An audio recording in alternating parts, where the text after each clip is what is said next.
Hi everyone, it's me. Okay, so I've had a down day. I've actually had the opportunity to take a little time and be off for a day and sort of consider where I am, what I'm doing, and what my next step is. And one of the things that I decided is that I am creating um, decoys because I am, when I say that I'm going to sell my motorhome, I'm going to sell my car, I'm going to do all these things, these are not things that are directly related to my challenge. What they are things that I'm telling myself I need to do in order to do the challenge, which is ridiculous. It's kind of like saying, oh, I can't write until I clean my room. Oh, I have to wash the dishes first. Wait, I've got to make these phone calls. All of those little things that really are not, they're not necessary, they're not things that have to be done. They are excuses that I'm making so that I don't have to do the work that I actually set out and said I'll do. So I, I've called my bluff, and I have, in other words, I've just basically busted myself. So, based on that realization, today after I tried to eliminate every excuse that I could possibly come by, I did do the outline for my speech and for the first one.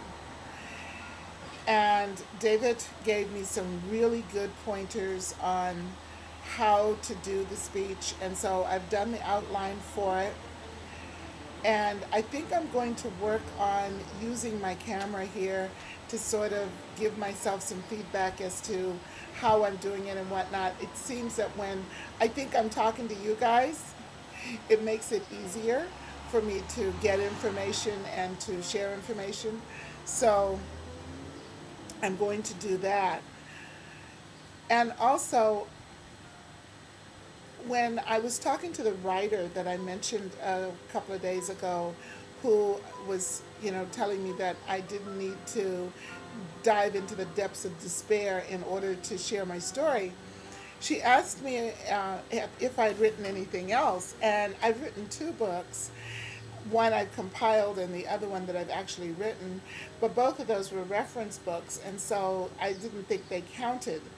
And she kind of reminded me that what is it that I did? What were the steps that I did to write those? And when I look back at what the steps I did to write those was, it basically, I played with it in my head a lot, and then I just sat down and wrote. And I really wrote nonstop until I was done. So one of them actually took me about 2 weeks to do, and then it was done. And it needed a little bit of editing or whatever and some formatting, but the book itself was finished.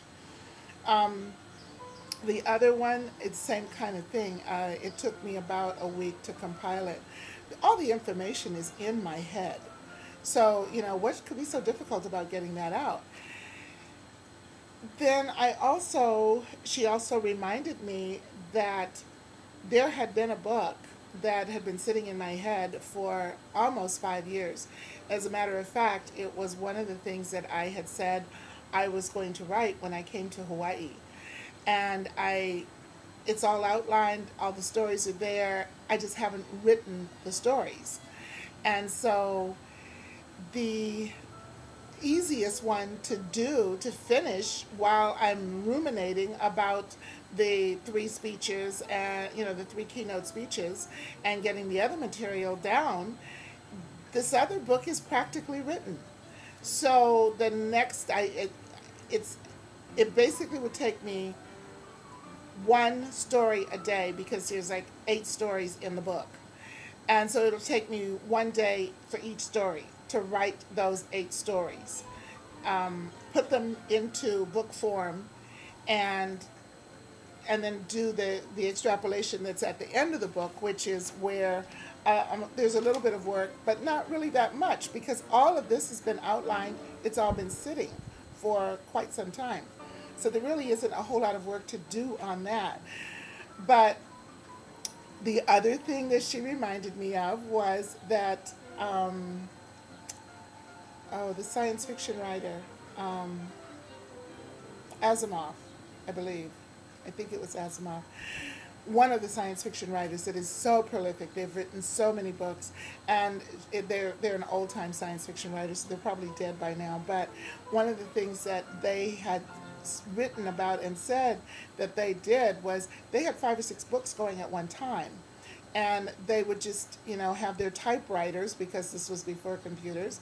They would have their typewriters lined up with each book set beside them, and the completed pages and whatever they were working on. They'd work on one until they got tired or until they got stuck, and then they'd go to work on the next one. They'd work on that one until they got stuck, and then they'd go to work on the next one. They work on that one until they got stuck.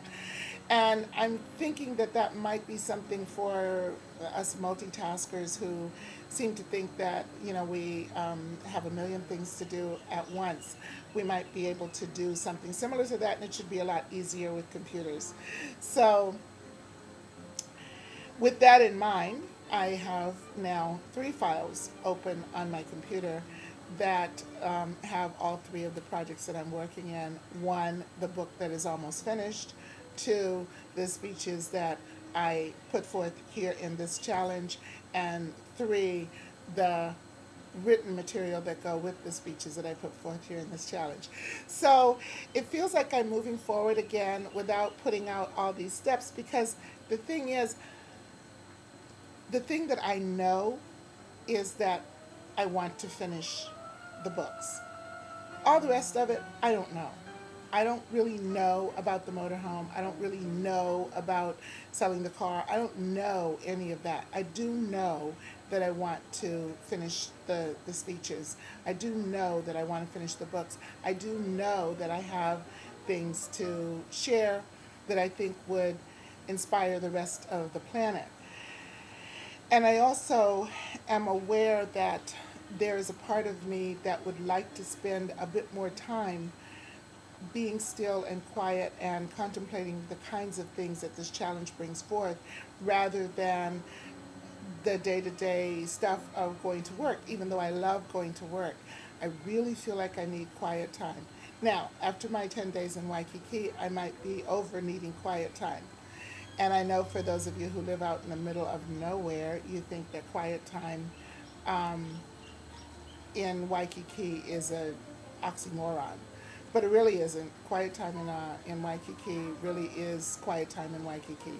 So I'm looking forward to it, and I feel like I'm back on track now.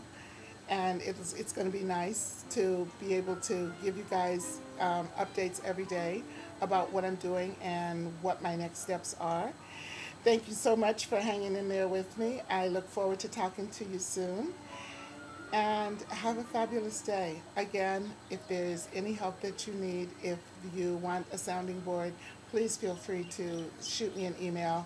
I joined the challenge because I wanted to work with other people doing my challenge. So I am not insular. I want to hear from you.